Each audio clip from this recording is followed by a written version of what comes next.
वृद्ध पुरुष ये कौन है, ये स्त्री कौन है, ये विचार कर ही रहा था और अचानक मन में भाव आया कि मैं कोई भी होगा, कोई भी, हमें क्या करना है, हम तो आगे बस भगवान के धाम के दर्शन करने हम आए, आगे बढ़ता हूँ। जैसे मैं आगे को जाने लगा तो उस रोती हुई स्त्री ने मुझे आवाज लगाया, भो भो साधु क्षणम तिष्ठः मच्चिंता मत विनाशः। हे संत भगवान, क्षण भर के लिए जरा रुक जाइए।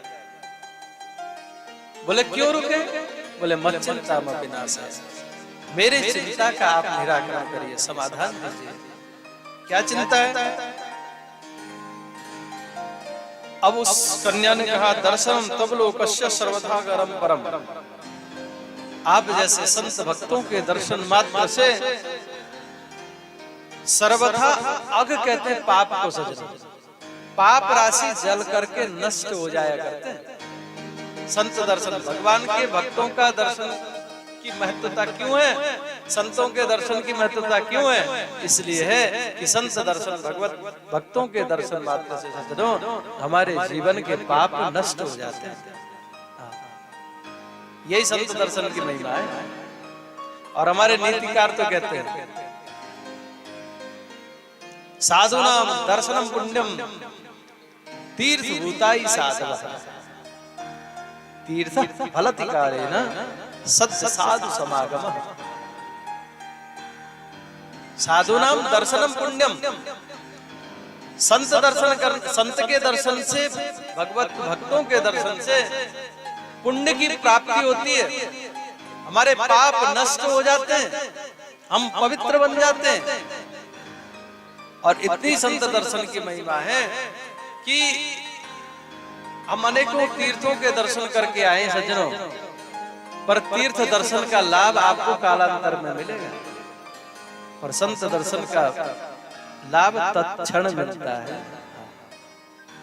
तीर्थ भूताई साधव, और ये संत जन, भगवान के भक्त जन, ये चलते फिरते तीर्थ बतलाए गए सज्जनों। इसलिए यहाँ पर भक्ति महारानी जो वो बालिका है, वो कहती है, दर्शनम तवलोकस्य सर्वथा अघरम परम। आपके दर्शन मात्र से मेरे पाप राशि जल करके नष्ट हो गए संत भगवान।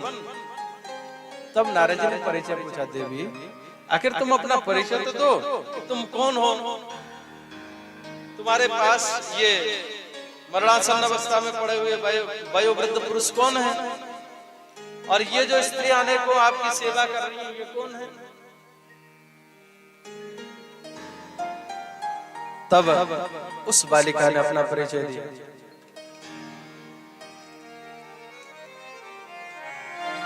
हम भक्ति रीते चाता इमो में तनयो मतो ज्ञान वैराग्य न मानो काल योगे नजर जरो। अहम भक्ति रीति ख्याता, मैं भक्ति के नाम से मेरी ख्याति है, मुझे जगत में भक्ति के नाम से जाना जाता है।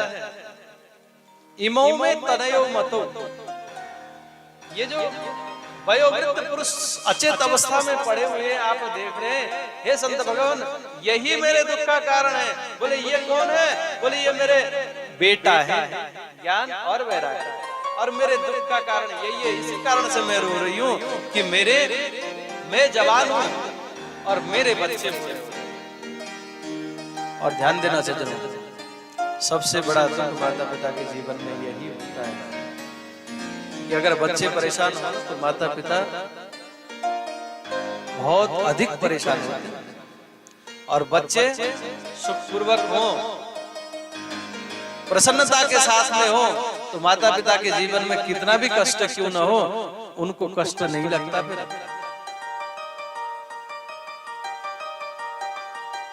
मेरे बेटा है और ये बूढ़े हो गए,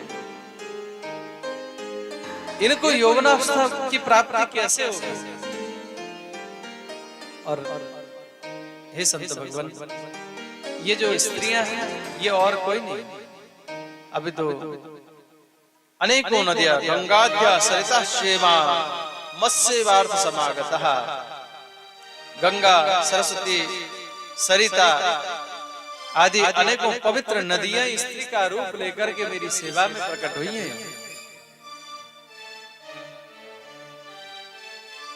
अपना जब परिचय दिया भक्ति महाराज ने, नारद जी को समझते देर न लगी। क्षण मात्रेण तज्ज्ञात्वा वाक्यमुच्य मुनीश्वरः, सब कुछ समझ गए और नारद जी कह उठे, शृणु वा महिता वाले युगो दारुणी कली, तेन लुप्त सदाचारो योग मार्ग तपांसि। हे देवी, मैं समझ गया ये सब कली का प्रभाव है। कली का ही तो प्रभाव है कि माता पिता युवान हैं और बेटे वयोवृद्ध हो गए। ये कली का ही तो प्रभाव है।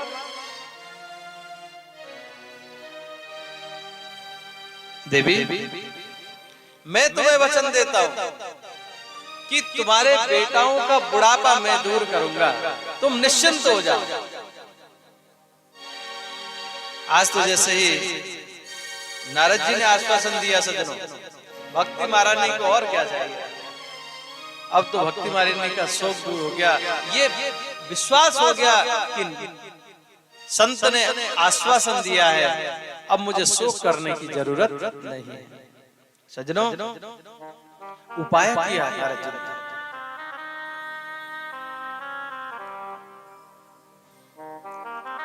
बड़ी लंबी चर्चा हुई है यहाँ पर नारद जी की और भक्ति महारानी की। उस स्थान पर उत्पन्न हुई, मैं उधर भी बूढ़ी हुई, अंत में आके श्री धाम वृंदावन में आकर के मैं युवती हुई। वृंदावन से संयोगा पुनस्तम तरुणी नवा। तब नारद जी ने कहा, ठीक है देवी, चिंता मत कर, मैं उपाय करूंगा। तब सज्जनों, वेद वेदांत पाठेश गीता पाठिर मुहु मुहु, बारंबार गीता का पाठ करने लगे, वेद वेदांतों का पाठ करने लगे। अनेकों प्रकार से प्रयत्न करने के उपरांत भी सज्जनों, जब ज्ञान और वैराग्य का बुढ़ापा दूर नहीं कर पाए, जब तक पाठ करते हैं तब तक तो उनको चेतना आती है, और जब पाठ बंद तो वो भी अपने जो है उसी अचेत अवस्था में पड़ जाते हैं। उधर सज्जनों, अब कब तक करें, एक बार दो बार प्रयास करते करते करते करते जब एक तरह से आश्चर्यचकित होने लगे नारद जी, अब क्या करूं, मैंने वचन दिया है, मैंने आश्वासन दिया भक्ति को, अब मैं अपने वचन पर कैसे अडिग रह सकता हूं, किस प्रकार से ज्ञान वैराग्य का बुढ़ापा दूर होगा, भक्ति का दुख कैसे दूर होगा, ये चिंतन करते करते सज्जनों भगवान के चरणों में प्रणाम करने लगे। हे प्रभु, आप ही कोई उपाय बताएं। तब आकाशवाणी होती है, भूम वाणी तदेवा भूम महर्षि खिद्यमामिति उत्तम सफलस्तोयं भविष्यति न संशयः। उद्यम करो, सत्कर्म करो, सत्कर्मणि कृते तस्मिन् सनिद्रा वृत्ततानयो। हे नारद जी, आप सत्कर्म करो। अब सत्कर्म क्या है, बोले इसके विषय में कोई संत जन आपको बताएंगे। तो नारद जी ने कहा कि मैं गीता का पाठ कर रहा था, वेद वेदांत का पाठ कर रहा था, ये क्या सत्कर्म ये नहीं है क्या? अगर ये सत्कर्म नहीं है तो सत्कर्म क्या है, मुझे क्या करना चाहिए? तब कहा कि देखो ये सत्कर्म क्या है, इसके विषय में तो संत ही आपको बता सकते हैं। अब संत की खोज में नारद जी महाराज वहां से उठे, आश्वासन दे रहे हैं भक्ति महारानी को, तुम चिंता नहीं करना, मैंने तुमको वचन दिया है, अवश्य मैं पूर्ण करूंगा। परंतु आज भक्ति महारानी के दुख को अपने शीश पर लेकर के सज्जनों नारद जी खुद परेशान है। यही तो संत का स्वभाव है। संत हृदय नवनीत समाना, संत हृदय नवनीत समाना, संत हृदय नवनीत समाना। संत का हृदय नवनीत के समान, माखन के समान होता है। ध्यान दीजिएगा, माखन में थोड़ी गरमाई लग जाए तो पिघल जाता है, पिघलता है कि नहीं? माखन की तरह कोमल हृदय तो संत का होता है, परंतु माखन तो अपने ताप से पिघल जाता है, पर संत दूसरे के ताप से द्रवित होता है, दूसरे के दुख से द्रवित होने वाला ही वास्तविक संत है। आज भक्ति महारानी के दुख को दूर करने के लिए, भक्ति महारानी के दुख को अपने ऊपर लेकर के नारद जी दुखी होकर के आज विचरण कर रहे हैं। बोले क्यों? बोले भक्ति को पुष्ट करना है, भक्ति को दुख से निवृत्त करना है। कहा कभी न पर कहा ही नहीं।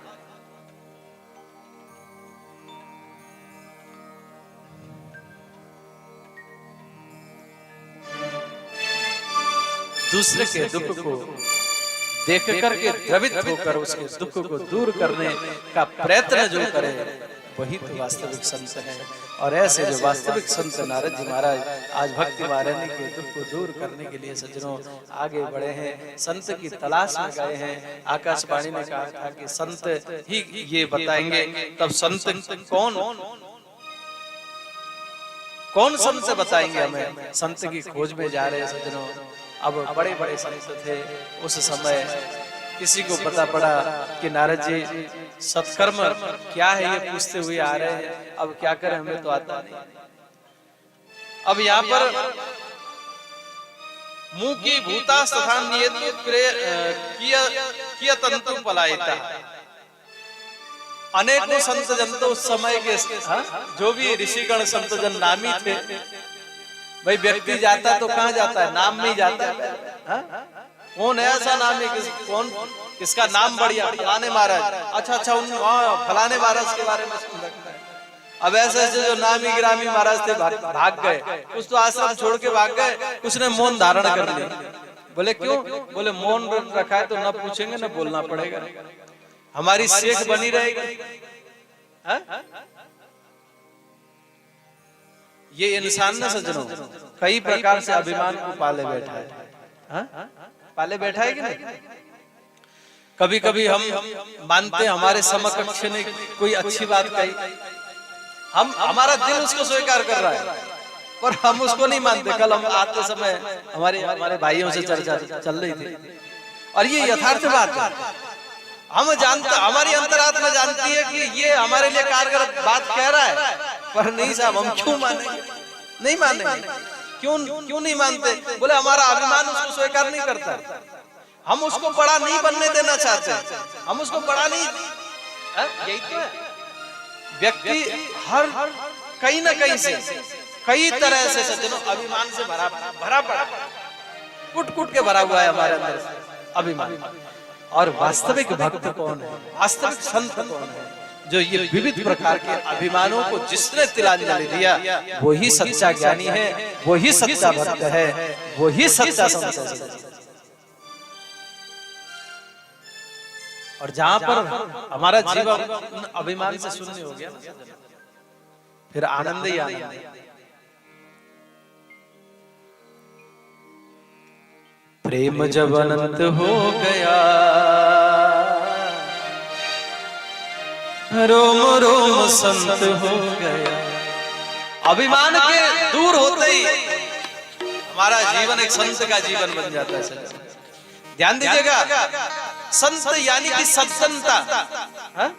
सज्जनता आपके जीवन में आ गई। आप कैसा वस्त्र पहनते मायने नहीं रखता, आपका स्वभाव कैसा है मायने हो रखता है। सहज सरल, ध्यान दीजिएगा, सरल बनिए जीवन में, जितने बन सके सरल बनिए। सरल बनने के कई फायदे, गिनाऊं फायदे? बोलिए, सुनना है? देखो, सरल 3 अक्षर है। सा से सीता, रा से राम, सरल, ला से लक्ष्मण। जो जीवन में सरल बनेगा, सीता राम लक्ष्मण उसके साथ होंगे। और जब भगवान हमारे साथ होंगे तो हमारे साथ है रघुनाथ तो किस बात की चिंता। देखो जी, भजन अभी नहीं गाऊंगा, भजन रात को सुनाऊंगा, ठीक है? क्योंकि 8 से 10 बजे तक भजन कीर्तन रोज चलेगा। अभी दिन में कथा सुनाऊंगा, मेरे मूड में आएगा 1-2 भजन सुनाऊंगा, ठीक है? नहीं तो क्योंकि कथा को थोड़ा फोकस करना है, समय कम है ना जी, 3 घंटे समय है, तो उसमें 3 घंटे में भजनों का आनंद, भजन भाव के द्वारा हम रात्रि के सत्संग में जुड़ेंगे भगवान से। अभी इस सत्र में ज्यादा से ज्यादा, ठीक है कि नहीं? हाजी परीक्षित जी, ठीक है जी?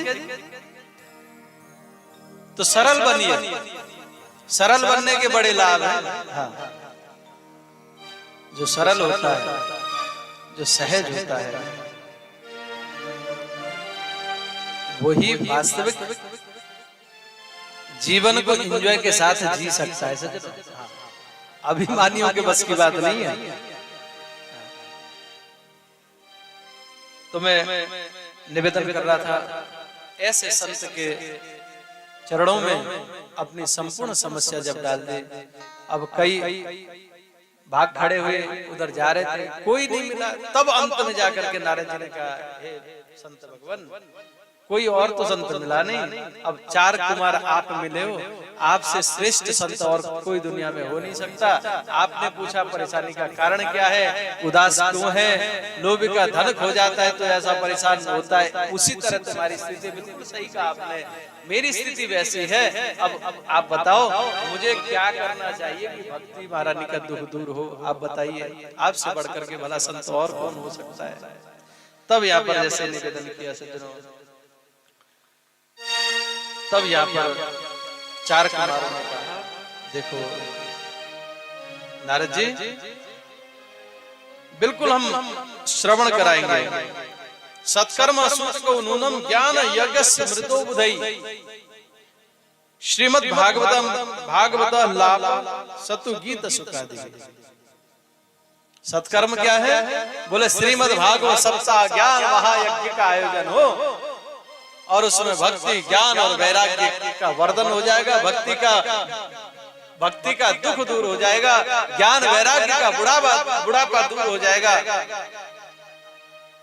जैसे ही कहा तो नारद जी ने कहा, बोले महाराज ध्यान दीजिएगा सज्जनों, ये नारद जी की शंका नहीं है, नारद जी का भागवत जी के प्रति कम भावना नहीं है, क्योंकि नारद जी तो देखिए, नारद जी तो भगवान के मन कहे जाते हैं।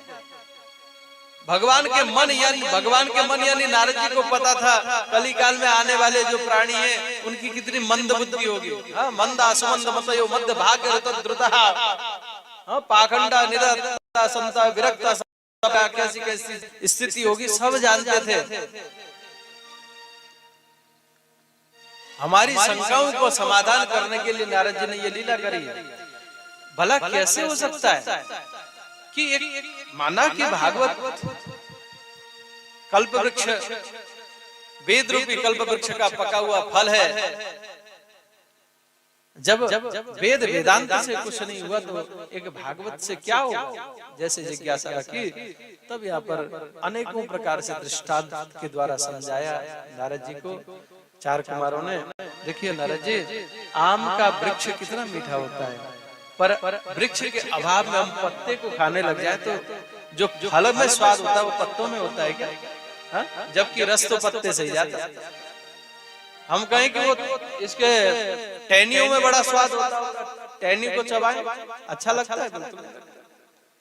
जो स्वाद फल में होता है वो वृक्ष में नहीं होता। इसलिए परीक्षित जी, हे नारद जी, वेद रूपी कल्प वृक्ष का पका हुआ फल है श्रीमद् भागवत, इसलिए जो घी काम करता है वो दूध नहीं कर सकता।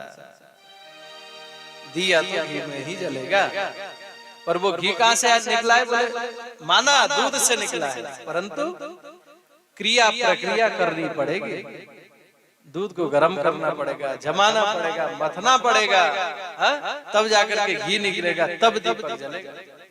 हम कहें कि बोले महाराज घी से दूध से ही तो घी निकलता है, और ये दूध से दीपक जला लो तो संभव नहीं है। नारद जी तो समझे समझाए थे, हम लोगों के समझ में आ जाए इसलिए उन्होंने ऐसी बात यहाँ पर कही और अंत में 4 कुमारों के चरणों में प्रणाम किया।